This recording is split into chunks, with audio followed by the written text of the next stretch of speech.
اور میرے خیال میں وہ اس کی اہلیت بھی رکھتے ہیں اور ان کا جو تجربہ ہے سیاسی اور پارلیمانی دونوں چیزیں وہ ان کو اس حوالے سے ایک سوٹیبل کینڈیڈیٹ کے طور پہ سامنے لے کے آتا ہے.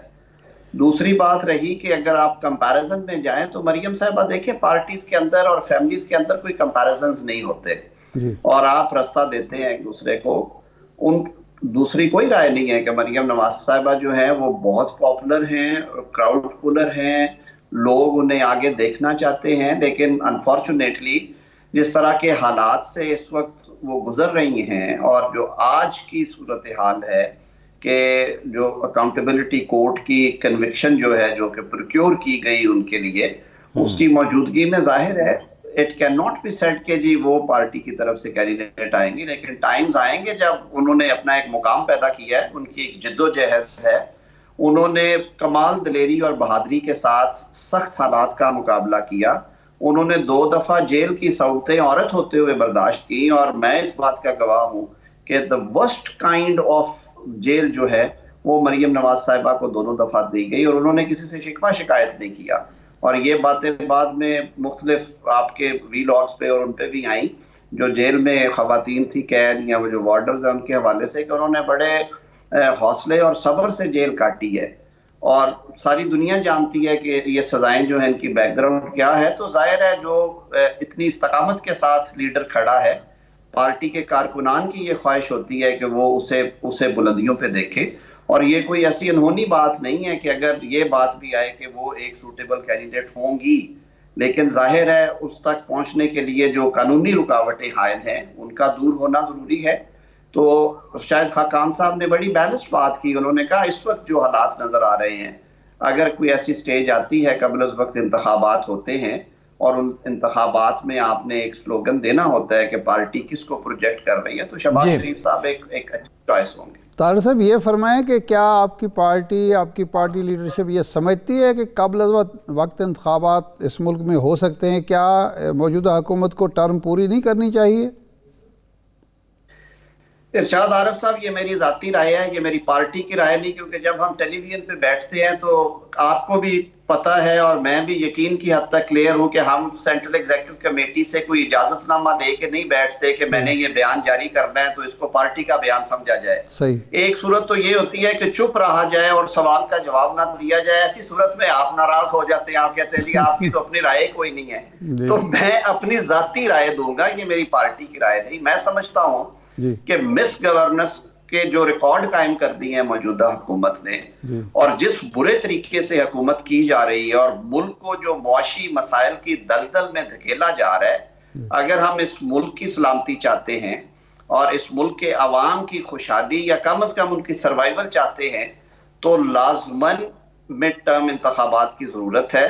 تاکہ لوگ اپنی چوائس کی گورنمنٹ لے کے آئیں،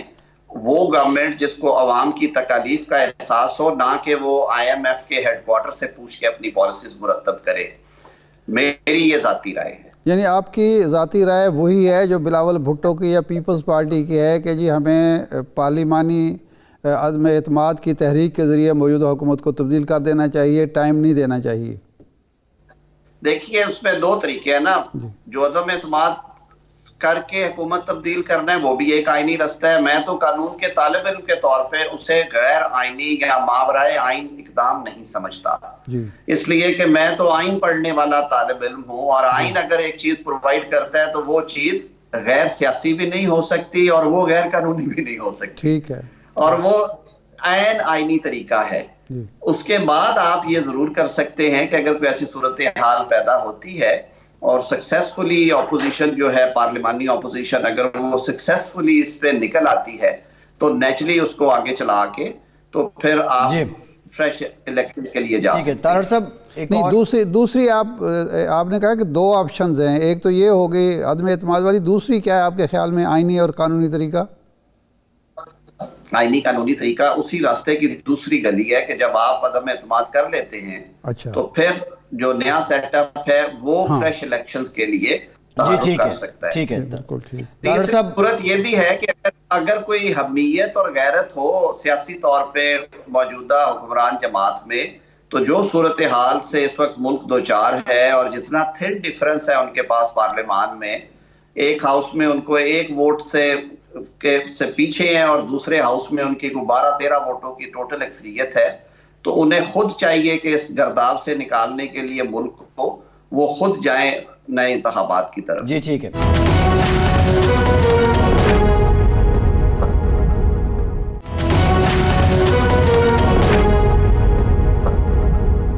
طاہر صاحب، ایک اور معاملہ جو ثاقب نثار صاحب کی مبینہ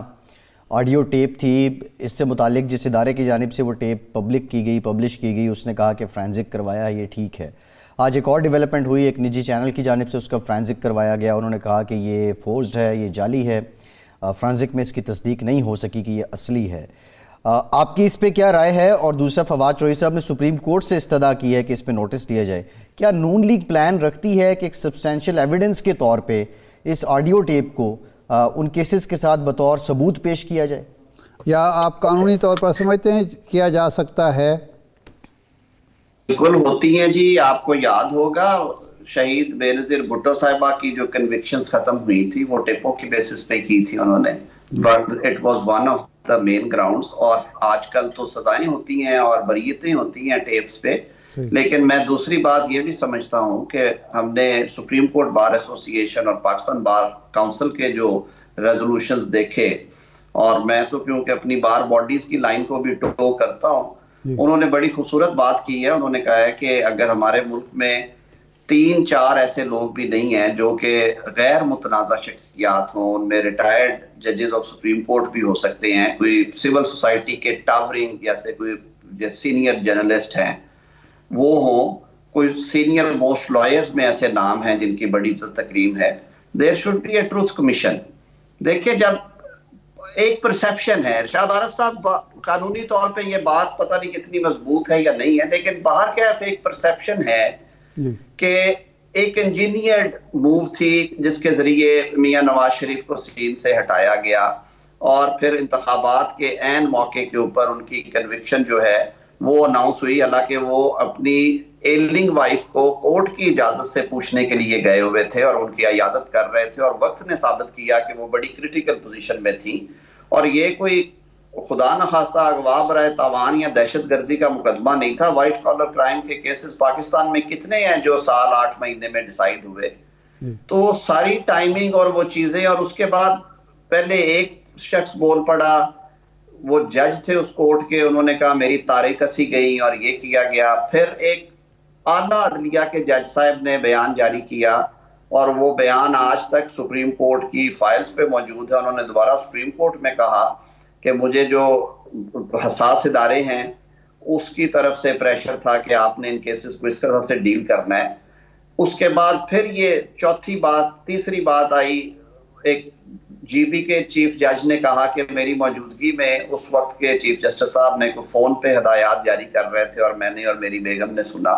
پھر یہ آڈیو بھی آ گئی۔ دیکھیں، جب یہ چیزیں بار بار ہو رہی ہوں، ہمارا تو کم از کم بطور انسان میں سمجھتا ہوں، میرا ایکسپیرینس یہ ہے کہ یہ جو افواہیں ہیں یہ غیر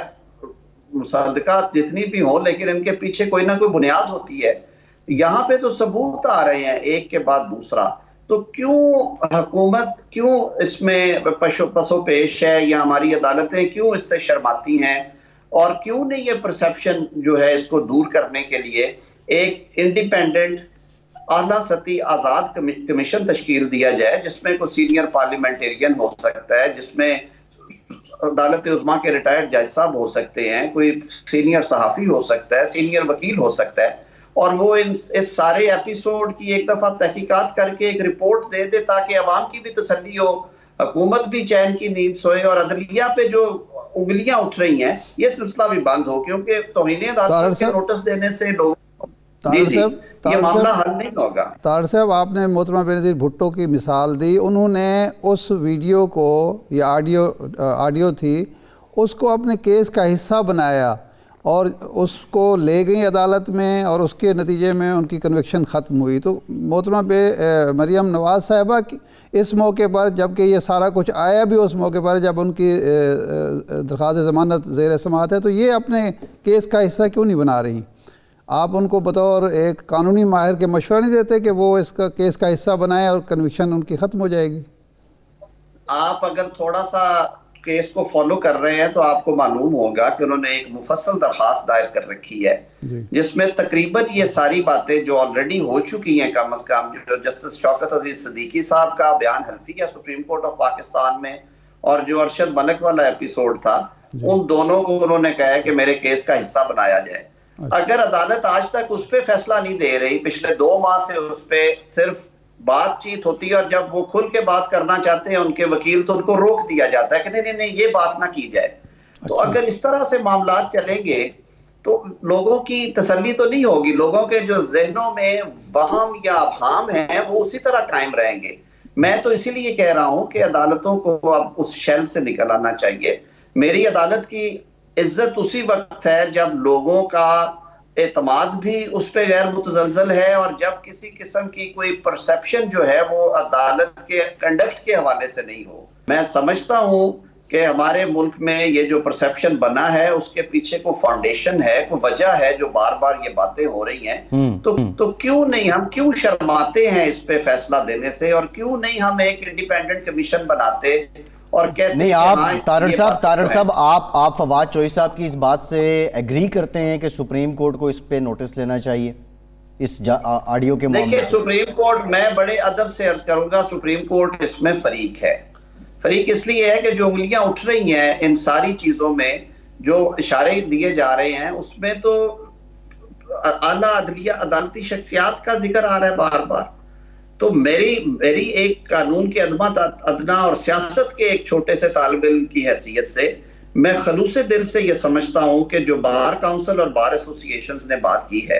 وہ انہوں نے مناسب بات کی ہے کہ دس از ہائی ٹائم پہ اس پہ ایک انڈیپینڈنٹ کمیشن تشکیل دینا چاہیے، حکومت کو خود تشکیل دینا چاہیے۔ آپ کمیشن کی بات کر رہے ہیں طارڑ صاحب، آپ کمیشن کی بات کر رہے ہیں، تو پھر تو جو شہباز شریف صاحب کی کنورسیشن جسٹس قیوم صاحب کے ساتھ تھی اس پہ بھی پہلے معافی مانگنی چاہیے نا، وہ بھی یہ غلطی تھی۔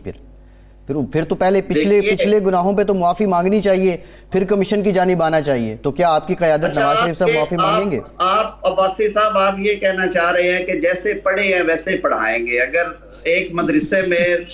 طالب علموں کو ڈنڈے مار کے پڑھایا ہے تو وہ استاد بن کے بھی ان کی کھلڑی ادھیڑ کے ہی پڑھائے گا، ویسے نہیں پڑھائے گا۔ سر اس پہ پہلے اگر معافی مانگ لی جائے، آپ نہیں سمجھتے اخلاقی فتح ہوگی، اخلاقی سطح پہ آپ اور اوپر جائیں گے؟ میں سمجھتا ہوں، میں یہ بالکل سمجھتا ہوں کہ جب کوئی ایسا موقع آئے، کمیشن بنے،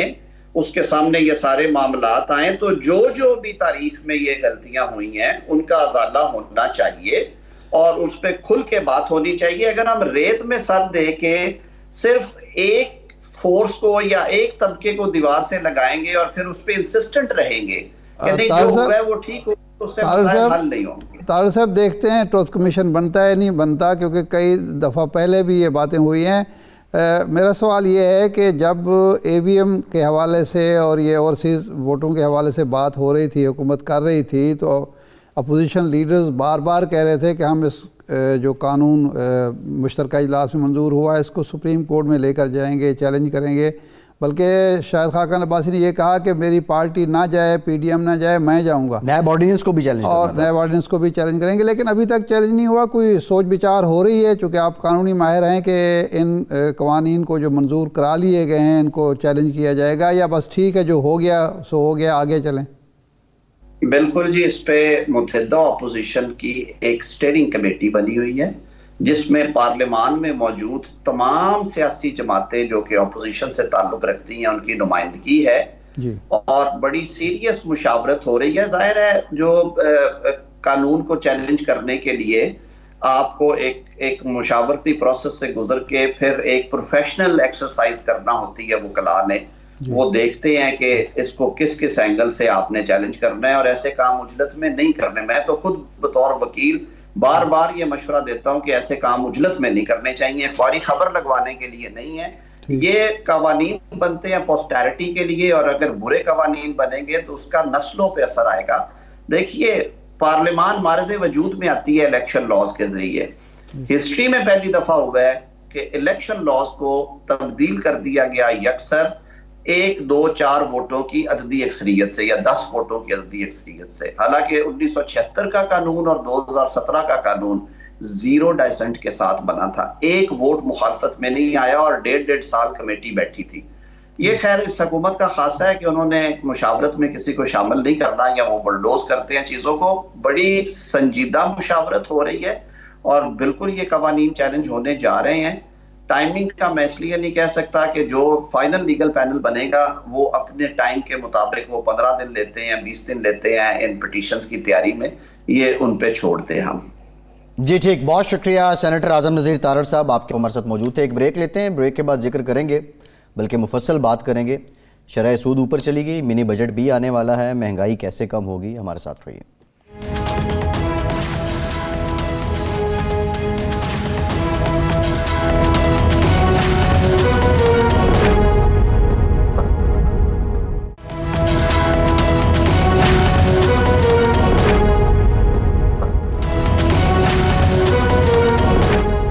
بریک کے بعد ایک بار پھر سے آپ کو خوش آمدید کہیں گے۔ ارشاد صاحب، شرح سود میں اضافہ کر دیا گیا، 9.75% اب ہو گئی ہے، اور یہ اب بتدریج جو اضافہ ہو رہا ہے، اس سے پہلے جو سال ڈیڑھ تھا پی ٹی آئی کی حکومت کا، اس وقت اسی طرح اضافہ ہوا تھا، پھر کووڈ کے دوران کم کیا گیا، اب پھر یہ بتدریج اضافہ ہو رہا ہے۔ سرمایہ کاری کیا بڑھے گی، اور اگر بڑھے گی تو کیسے بڑھے گی؟ چونکہ میں اکانومسٹ نہیں ہوں، کوئی اکانومسٹ ہی اس حوالے سے صاحب رائے دے سکتا ہے، لیکن پچھلی بار جب انہوں نے 13% سے بھی زیادہ کر دیا تھا تو رضا باقر صاحب نے یہ کہا تھا کہ ہم ہارڈ منی جو ہے نا وہ ارن کر رہے ہیں، یا ہارڈ منی انڈکٹ کر رہے ہیں اپنے زر مبادلہ کے ذخائر میں اور اپنے اکانومی میں، لیکن اس کا نقصان یہ ہوتا ہے کہ لوگ ہارڈ منی جو ہے ایسا نہیں ہوتا کہ اپنی جیب سے نکال کے ریاست کو دے رہے ہوں یا اپنی معیشت کو دے رہے ہوں، وہ یہاں سے ہی وہ نکال کے داخل کرتے ہیں، اس پر منافع لیتے ہیں، اور اس کے بعد جب موقع آتا ہے، آپ سمجھ رہے ہوتے ہیں کہ معیشت مضبوط ہو رہی ہے، وہ ہارڈ منی نکل جاتی ہے، کیونکہ جو ہی آپ شرح سود کم کریں گے وہ واپس لینا شروع کر دیں گے، اور آپ کا سارا جو بیلنس ہے وہ ختم ہو جائے گا۔ افراط زر کم ہوگا نہیں ہوگا یہ رضا باقر صاحب بتا سکتے ہیں یا ماہرین بتا سکتے ہیں، لیکن بظاہر یہ لگ رہا ہے کہ یہ جو ہمیں تاثر دیا گیا تھا کہ سعودی عرب سے ہمیں پیسے مل گئے ہیں، IMF سے ہمارا معاملہ ہو گیا ہے اور ہماری معیشت مضبوط ہو رہی ہے، تو اس کا مطلب ہے اس عمل سے تو کم از کم یہ ظاہر ہوتا ہے کہ ایسی بات نہیں ہے، ابھی بھی معاملہ دگرگوں ہے اور معیشت بہتر نہیں ہو پا رہی۔ حالانکہ آپ نے بہت ساری سبسڈیز واپس لے لیں، آپ منی بجٹ بھی آ رہا ہے، اور پٹرول، گیس، بجلی ریٹ بڑھاتے چلے جا رہے ہیں، اس کے باوجود آپ کی پالیسیز کے اندر تسلسل نظر نہیں آتا، اس کے اندر استحکام نظر نہیں آتا، معیشت کسی کنارے لگ نہیں رہی۔ تو یہ ایک سوالیہ نشان ہے کہ کیا حکومت کے اقدامات میں کوئی بہت بڑی کمی ہے، کمزوری ہے، جس کی وجہ سے یہ سب کچھ ہو رہا ہے، یا جو معاشی ماہرین بیٹھے ہوئے ہیں وہ کسی تذبذب کا شکار ہیں، ان کی دباؤ ان پر کسی اور قسم کا ہے، کرنا وہ کچھ اور چاہتے ہیں، اسی تذبذب میں غلط فیصلے ہوتے ہیں یا جلدی میں فیصلے ہوتے ہیں، اور اس کا نقصان جو ہے عام آدمی اٹھا رہا ہے۔ ارشاد صاحب دیکھیں، عام آدمی نقصان اٹھا رہا ہے۔ آپ نے ہاٹ منی کا ذکر کیا، ہاٹ منی کا دھواں جو ہے وہ بھی عام آدمی کے کانوں سے ہی نکلا۔ اب مسئلہ یہ ہے کہ آج اگر فواد چوہی صاحب کی سٹیٹمنٹ دیکھیں، دوائیوں کی قیمتوں کی مثال لے لیں، انہوں نے کہا کوئی فرق نہیں پڑتا صحت کارڈ کے آ جانے کے بعد، اب تو دوائی کا مسئلہ رہا ہی نہیں ہے۔ اب وہ موصوف فرما تو رہے ہیں، لیکن صحت کارڈ تو انڈور پیشنٹ کے لیے، جس نے OPD میں جانا ہے یا جس نے ریگولر دوا کھانی ہے، اس کے لیے مسئلہ تو بن رہا ہے نا۔ اب مہنگائی بنیادی ایشو ہے، یہ جو اقدامات ہو رہے ہیں، منی بل آ رہا ہے، شرح سود اوپر جا رہی ہے، اس کے بعد مہنگائی کم ہوگی یا بڑھے گی؟ اور صحت کارڈ جیسی سبسڈی یا دیگر راشن کارڈ جیسی سبسڈیز، اس کا اثر پھر کتنا ہو جائے گا؟ وہ اثر کتنا زائل نہیں ہوگا؟ یہی بات تو ہم بار بار کر رہے ہیں نا کہ آپ پبلک کی، عوام کی فلاح کے لیے، بہبود کے لیے، اس کی خوشحالی کے لیے کچھ کرتے ہیں، لیکن ساتھ ہی ایک ایسا قدم اٹھاتے ہیں جس کے نتیجے میں آپ کی وہ ساری کوششیں جو ہوتی ہیں وہ غدربود ہو جاتی ہیں اور وہ سارے کے سارے ان پر پانی پھر جاتا ہے. جی یعنی یہ ناقابل فہم بات ہے کہ خان صاحب کو یا ان کی جو کور ٹیم ہے ان کو یہ علم نہ ہو کہ آپ جو ایک ریلیف دینا چاہتے ہیں، اگر دودھ مہنگا، گندم مہنگی، چینی مہنگی، چاول مہنگے، دالیں مہنگی، اس کے بعد گھی مہنگا، اس کے بعد تیل مہنگا، بجلی مہنگی، گیس مہنگی، یہ ساری مہنگائی جو ہوگی اس ریلیف کو چٹ کر جائے گی. جی اور پھر اس کا کوئی تناسب نہیں ہے کہ کیا ایک شخص جس کے گھر میں 4 بچے ہیں، اسکول کی فیس دینی ہے، وہ تو بیمار ہوگا تو ہیلتھ کارڈ اس کے کام آئے گا نا. اللہ نہ کرے کہ بیماری آئے، وہی بہت بڑی نعمت ہے. اگر کسی 10 لاکھ کا سالانہ ایک فیملی کو ریلیف ملنا بہت بڑی بات ہے. لیکن کیا جو تعلیمی اخراجات بڑھ جائیں گے، جو کھانے پینے کے اخراجات بڑھ جائیں گے، جو ٹرانسپورٹ کے اخراجات بڑھ جائیں گے، جو افراط زر کی وجہ سے اس کی آمدنی کم ہو جائے گی، شرنک ہو جائے گی، وہ صحت کارڈ سے تو اس کو بیلنس نہیں کیا جا سکتا. بالکل ایسے. اس لیے ٹھیک ہے ریلیف دیں، لیکن یہ نہ ہو کہ ایک شعبے میں آپ ریلیف دیں اور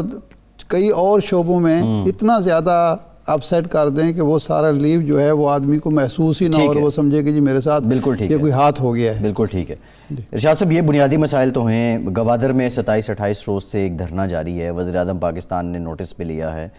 ماہی گیر جو ہیں، بنیادی مطالبہ یہ ہے کہ جو ٹرالر ہے اس کے ذریعے جب وہ مچھلی کا شکار کرتے ہیں تو جو مقامی لوگ ہیں ان کے پاس وہ ٹیکنالوجی بھی نہیں ہے، وہ سہولتیں بھی نہیں ہیں، تو وہ شکار تو سارا وہی لوگ کر لیتے ہیں. پھر شہر کے اندر جو بنیادی سہولیات ہیں، صحت عامہ کی، تعلیم کی، اس سے متعلق بھی وہ مطالبات کر رہے ہیں. ناکامی کس کی ہے؟ بلوچستان گورنمنٹ کی زیادہ ہے یا وفاقی گورنمنٹ کی؟ اور 2 وزراء جن کو ٹاسک دیا گیا ہے، کیا لوگ وہ وزراء کے کہنے پہ اٹھ جائیں گے وہاں سے؟ دیکھیں، یہ معاملہ بلوچستان کے ساتھ پہلے گیس کے ایشو پر بھی ہوا. جی کہ گیس صوبہ خیبر پختونخوا اور پنجاب میں گھر گھر پہنچ گئی، لیکن بلوچستان کے کئی علاقے اس سے محروم رہے. جی اور جس کی وجہ سے وہاں احساس محرومی پیدا ہوا. اب گوادر جو ہے ایک لحاظ سے وہ وفاقی ٹیریٹری ہے، تو اس لیے جو بھی وہاں احساس محرومی پیدا ہوگا، مسئلہ پیدا ہوگا، وہ سیدھا وفاق پر انگلیاں اٹھیں گی. جی ہمارے ہاں پرابلم یہ ہے حکمرانوں کا، کوئی بھی ہو، ماضی میں بھی یہ ہوتا رہے کہ نئی بات نہیں ہے، کہ جب تک پانی سر سے اوپر نہ چلا جائے کوئی سوچتا ہی نہیں ہے. جی کسی کو خیال ہی نہیں آتا. اب یہ اتنے دن سے 3 ہفتے سے تو کم از کم یہ چل رہا ہے. آج فیصلہ ہوا کیبنٹ میں کہ جناب والا 2 رکنی وفد وہاں جائے گا. جی ہزاروں کی تعداد میں لوگ جمع ہیں اور وہاں انہوں نے بیٹھے ہوئے ہیں اور مطالبہ کر رہے ہیں، اور ان میں سے بظاہر کوئی ایسا مطالبہ نہیں ہے جو ناقابل تسلیم ہو یا غیر قانونی ہو. اگر غیر قانونی شکار کے ذریعے مقامی آبادی کی حق تلفی ہو رہی ہے، اس سے صرف مقامی آبادی کی حق تلفی نہیں ہو رہی، ریاست کی بھی حق تلفی ہو رہی ہے. قانونی شکار ہوگا تو آپ کو ٹیکس آئے گا، جی ریاست کے خزانے میں بھی کچھ نہ کچھ پڑے گا. غیر قانونی شکار بھی وفاق کا ہے، وفاق کا سبجیکٹ. اچھا، اس کے بعد ایک ایسی بندرگاہ جو اس علاقے کی ایک لحاظ سے اس کا مقابلہ صرف مسقط کی بندرگاہ سے ہو سکتا ہے، نہ جو دبئی سے ہو سکتا ہے، نہ دبئی سے ہو سکتا ہے، نہ ایران سے. یعنی وہ دونوں بندرگاہیں اس کے مقابلے کی بندرگاہیں نہیں ہیں. ایک ایسی بندرگاہ جس سے آپ کا مستقبل وابستہ ہے، جس سے سی پیک وابستہ ہے، جس سے بہت سارے جو چیزیں ہیں وابستہ ہیں، وہاں اگر لوگ مقامی آبادی مطمئن نہیں ہوگی، وہاں ان کو پانی نہیں مل رہا ہوگا. یعنی یہ ہو رہا تھا زہری صاحب کے دور میں کہ 2 ارب روپے سالانہ پانی کی مد میں خرچ ہو رہے تھے اور پلانٹ نہیں لگ رہا تھا، اور لوگوں کو پانی نہیں مل رہا تھا. جی بالکل. 2 ارب بڑی رقم ہے، اور 2 ارب خزانے سے نکل کے جا رہے ہیں، وہ کھائے پیے جا رہے ہیں اور وہاں لوگوں کو پانی میسر. وہ انٹرسٹنگ بات یہ کہ وہ ڈسپوزیبل یوزز تھا ایک طرح سے، وہ کوئی مستقل بندوبست نہیں کیا جا رہا تھا، عارضی جو تھا، روزمرہ ضرورت پیسے وہ نکل رہے تھے، پیسہ جا رہا ہے لیکن کام کوئی نہیں ہو رہا. بالکل ایسے. پھر ہم رونا روتے ہیں کہ جی بلوچستان میں ہمارے دشمن فائدہ اٹھاتے ہیں،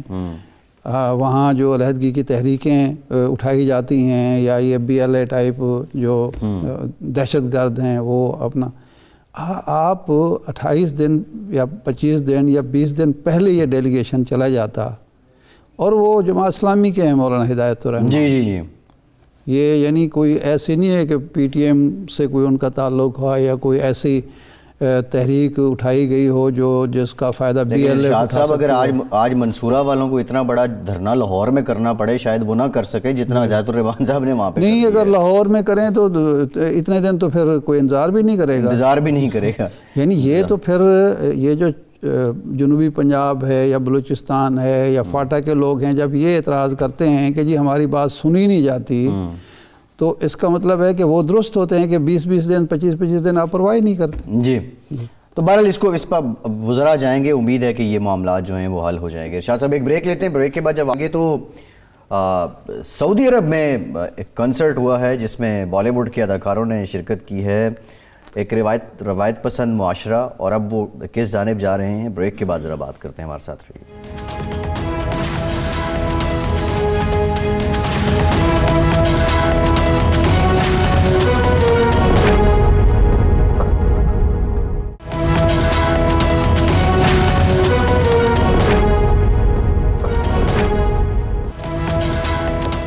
بریک کے بعد ایک بار پھر سے آپ کا خیر مقدم کرتے ہیں۔ ارشاد صاحب، سعودی عرب کے شہر ریاض میں، بلکہ سعودی عرب میں پہلی بار ایسے ہوا کہ کسی بھارتی اداکار نے کنسرٹ پیش کیا، اور اس میں سلمان خان جو معروف بالی ووڈ کے اداکار ہیں انہوں نے، شلپا شیٹھی ہیں، جیکولین فرنینڈس ہے، اور دیگر اداکارائیں ہیں وہ شریک ہوئے، اور بڑی تعداد میں تقریباً 70-80 ہزار کے قریب لوگوں نے وہاں پہ شرکت کی ہے۔ پوری دنیا میں سعودی عرب کا جو ایک تاثر رہا ہے اور ابھی بھی کسی حد تک ہے، وہ ایک روایت پسند معاشرہ، اور بالخصوص جو سعودی شاہی خاندان رہے، ان کی عقیدت جو مذہب کے ساتھ رہی، اس حوالے سے جانا جاتا تھا۔ تو اب کیا سعودی عرب بدل رہا ہے؟ دیکھیں، سعودی عرب ایک آزاد خود مختار ریاست ہے، اس کو حق حاصل ہے کہ وہ اپنے فیصلے کرے، اپنی پالیسیز بنائے، ثقافتی پالیسی کیا ہوگی، مذہب کا عمل دخل کتنا ہوگا،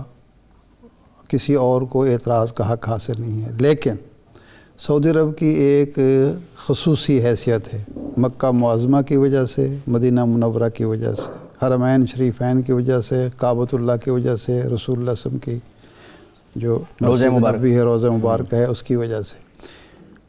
کوئی بھی مسلمان ہو، خواہ وہ سعودی عرب میں بستا ہو، سعودی عرب سے باہر ہو، ترکی میں ہو، پاکستان میں ہو، ہندوستان میں ہو،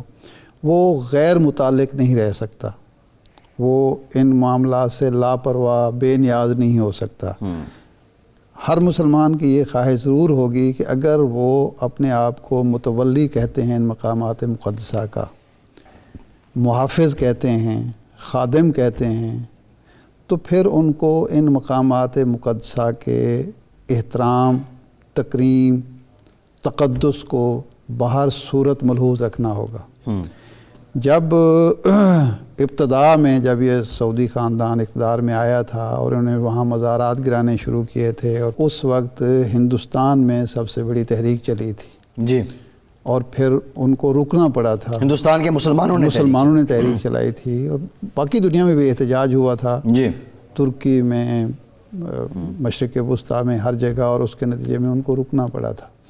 تو وہ پالیسی ضرور بنائیں، وہ اگر اوپن کرنا چاہتے ہیں تو ضرور کریں، لیکن اگر پھر اوپن معاشرہ ہے تو پھر اوپن معاشرے میں آپ کو جو یہ مقامات مقدسہ ہیں پھر ان کو بھی اوپن کرنا پڑے گا۔ ایران اس سے پہلے مطالبہ کر رہا ہے کہ جی ان مقامات کا انتظام انصرام جو ہے مسلمانوں کے، تمام مسلم ممالک کی کسی نمائندہ تنظیم کے پاس ہونا چاہیے۔ اگر آپ اس طرح اوپن کریں گے، ایک انتہا پہ جائیں گے، پھر دوسری انتہا پہ اس طرح کے مطالبات ہوں گے۔ اچھا، یہ سب کچھ آپ اس وقت کر رہے ہیں، ایک طرف آپ اتنا اوپن کر رہے ہیں، معاشرے کو لبرل یا سیکولر کر رہے ہیں، ٹھیک ہے، آپ کی مرضی، آپ کریں، لیکن پھر سیکولر اور لبرل معاشرے میں یہ سختی بھی نہیں ہوتی کہ آپ تبلیغی جماعت پہ پابندی لگا دیں، جی، دعویٰ ایک تنظیم ہے اس پر پابندی لگا دیں، آپ سید قطب اور حسن البنا کی کتابوں پر پابندی لگا دیں، جن میں جس کتاب میں جہاد کا ذکر آ جائے اس پر آپ یہ نہیں کر سکتے جی، کیونکہ سیکولر لبرل معاشرے میں پھر یہ ہر کسی کو وہ تعرض نہیں کرتا کہ کون کیا کر رہا ہے، تو پھر آپ کو یہ بھی کرنا پڑے گا۔ اور پھر آپ جو ابھی تو یہ کچھ بھی نہیں ہے جو جس پر آپ اعتراض کر رہے ہیں یا سوشل میڈیا پہ ہم دیکھ رہے ہیں لوگ معترض ہیں، ویسے بڑی دلچسپ بات ہے کہ یہاں ہمارے ہاں جو مذہبی لوگ ہیں وہ ہر بات پہ ہر ایشو پہ کھڑے ہوتے ہیں، اس ایشو پہ بالکل خاموش ہیں، یعنی ایسا لگتا ہے کہ یہ کوئی ایشو ہے ہی نہیں۔ مطلب اس پر تو بولنا چاہیے سب کو نا کہ مقامات مقدسہ کے تقدس کے حوالے سے، تکریم کے حوالے سے، احترام کے حوالے سے، یا سعودی عرب کی جو خصوصی حیثیت ہے اس حوالے سے وہ بالکل خاموش ہیں، کوئی اس نہیں۔ ابھی تو آپ وہ جو نیوم سٹی بن رہا ہے ابھی تو اس کا انتظار کریں کہ وہاں کیا کچھ ہوگا۔ یہ خطے کے حالات تو سر یکسر بدل رہے ہیں، لیکن ارشاد صاحب دیکھیں، جو ہم اگر ریسنٹ ہسٹری دیکھتے ہیں مسلم امہ کی، جو ایک اسلامک سمٹ تھا لاہور کا، اس وقت آل دو بھٹو صاحب کو پاپولیرٹی بھی ملی تھی، لیکن اس کا کریڈٹ یہ ضرور تھا کہ مسلمان کہیں نہ کہیں کسی پوائنٹ پہ اکٹھے نظر آتے تھے۔ پھر اسرائیل کو لے کے مسلم ممالک کا اور گلف ممالک کا ایک اتفاق رائے تھا اس کو تسلیم کرنے کے حوالے سے۔ اب تو ٹوٹلی آپ سمجھتے ہیں کہ وہ آئیڈیالوجی، وہ نقطہ نظر جو ہے وہ اب بدل چکا ہے، جس طرح اسرائیلی وزیر اعظم UAE آ رہے ہیں، سفارتی تعلقات۔ اس کا جو سب سے افسوسناک،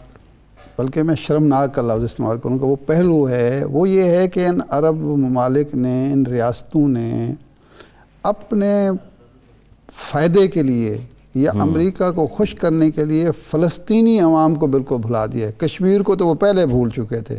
کشمیر پر تو ہمیں اب ان کی حمایت کبھی حاصل نہیں ہوتی، ہمیں ترکی حمایت کرتا ہے یا دوسرے ملک ایران کرتا ہے، باقی ملک یہ عرب ممالک نہیں کرتے۔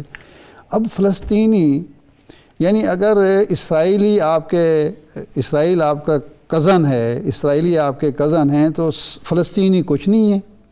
آپ کا مذہب کا رشتہ ہے، آپ کا زبان کا رشتہ ہے، آپ کا ثقافت کا رشتہ ہے، آپ کا علاقے کا رشتہ ہے، آپ کا تاریخ کا رشتہ ہے، وہ سارے رشتے آپ بھول گئے ایک کزن کی خوشنودی کے لیے۔ اور کزن بھی وہ ہے جس کے باقاعدہ نقشے ہیں اور جس کا باقاعدہ پروٹوکول ہے کہ اس نے اس پورے علاقے پر قبضہ کرنا ہے اور گریٹر اسرائیل آپ نے کزنز کی بات کر دی ہے جی۔ اب ایران کے ساتھ جو نوک جھونک شروع کر رکھی ہے اسرائیل نے حالیہ، اور وہ امریکہ کو بھی اس نے اعتماد میں لے لیا اور اب وہ کوئی شرارت کرنے کے موڈ میں ہے، پھر یہ ڈیولپمنٹ UAE والی ہے، پھر سعودی عرب کی ایک ڈیولپمنٹ ہے۔ اب اسرائیلی تو چلیں ان کا ایک اپنا ایک مذہبی سلسلہ ہے، وہ تو ہیں، وہ ایک اپنی اینٹی ہیں، لیکن یہ باقی سارے ممالک، ان کو آپ حریف سمجھیں، حلیف سمجھیں، یہ تو سارے مسلمان ہیں نا، اور ہم مسلم امہ کا لفظ استعمال کرتے ہیں۔ تصور امہ کہاں پہ ہے ارشاد صاحب؟ سوال یہ ہے میرا۔ تصور امہ ہمارے ہاں ابھی ہے، ترکی کے ہاں بھی ہے، ایران کے ہاں بھی ہوگا، عربوں کے ہاں وہ تصور نہیں رہا۔ وہ تو خالصتاً وہ جو امریکنز اور یورپین ہمیں کہتے تھے کہ جی صرف اپنے مفاد کے لیے سوچو، کوئی اور رشتہ نہیں ہوتا، مفاد کا رشتہ ہوتا ہے دو ریاستوں کے درمیان، دو اقوام کے درمیان، تو وہ تو اب اسی طرح سوچنا شروع ہو گئے ہیں۔ اور یہ حقیقت ہے کہ جس طریقے سے بھارت کے ساتھ تعلقات اور ہمارے ساتھ سردمہری کا ایک سلسلہ چلتا رہا ہے کشمیر کے ایشو پہ خاص طور پر، تو وہ تو اب صرف اسی حوالے سے دیکھیں۔ لیکن میں تو وہ کہہ رہا ہوں کہ بھائی اگر اسرائیل کے عزائم نہ ہوں، گریٹر اسرائیل کا ان کے ہاں تصور نہ ہو، اسرائیل ایک سیکولر ریاست ہو، اسرائیل ایک لبرل ریاست ہو، تو پھر کچھ جواز بنتا ہے۔ وہ تو اپنے مذہبی عقیدے پر قائم ہیں اور اپنے جو پروٹوکولز ہیں ان پر وہ قائم ہیں، وہ تو کبھی اس بات کو چھپاتے نہیں ہیں کہ جی ہم نے آگے کیا کرنا ہے۔ تو آپ اپنا کم از کم مفاد تو دیکھیں نا، صرف فوری جو مفاد عاجلہ جس کو ہوتے اس کو نہ دیکھیں، دور رس مفاد بھی تو سوال یہ دیکھیں۔ ہے کہ جو آپ اسرائیل کے نظریات کی بات کر رہے ہیں یا اسرائیل کے ویژن یا ان کے مشن کی بات کر رہے ہیں، اس کی تو بنیادی اساس ہی ان کا مذہب ہے۔ جی سوال تو یہ ہے نا۔ بالکل۔ اب جو ہم بطور مسلمان جو اسلام ہیں، کسی بھی مکتبہ فکر سے ہوں، اسلام ان جنرل بات کر رہے ہیں، ہمارا ویژن، ہمارے مشن جو ہیں وہ کس پہ ہیں؟ مفاد عاجلہ پہ ہیں یا سعودی عرب ایک ایسا ملک تھا کہ جس کو تصور کیا جاتا تھا کہ اس کا قانون جو ہے وہ اسلام کے بنیادی اسلامی اساس کے مطابق ہے، اب اس طرح کے معاملات وہاں بھی ہو رہے ہیں؟ نہیں، یہ صرف سعودی عرب کا تو مسئلہ نہیں ہے، تو یہ پورا عرب خطہ جو ہے نا. جی اچھا، ماضی ایک تو ترکی کی مثال ہے، یعنی جو خلافت عثمانیہ کا انہدام ہوا، خاتمہ ہوا، وہ سب کے سامنے تاریخ ہے. جن لوگوں کو پتہ ہے کہ برطانیہ کیا سازشیں کر رہا تھا، فرانس کیا سازشیں کر رہا تھا، جرمنی کیا کر رہا تھا، روس کیا کر رہا تھا، اٹلی کیا کر رہا تھا، اور اس کے حصے بکھرے کرنے کا جو منصوبہ بنایا گیا وہ آخر پورا ہوا، اور عرب کس طرح استعمال ہوئے. ایک تو بہت پرانی بات ہے یہ، چلو اس کو 100 سال تقریباً ہو گئے. یہ جو صدام کی اور عراق کی، یہ جو لیبیا کی، یہ تو تازہ مثال ہے. جی. جس وقت تک لیبیا اڑا رہا اپنے موقف پہ، ڈٹا رہا اپنے موقف پہ، جس دن تک صدام حسین اپنے موقف پہ ڈٹا رہا اس کو کوئی نقصان نہیں ہوا. جی. جس دن اس نے امریکہ کی بات مانی اور جس دن وہ سیف الاسلام قذافی کو یہ سوجھی کہ جی اگر ہم اپنا ایٹمی پروگرام امریکہ کے حوالے کر دیں اور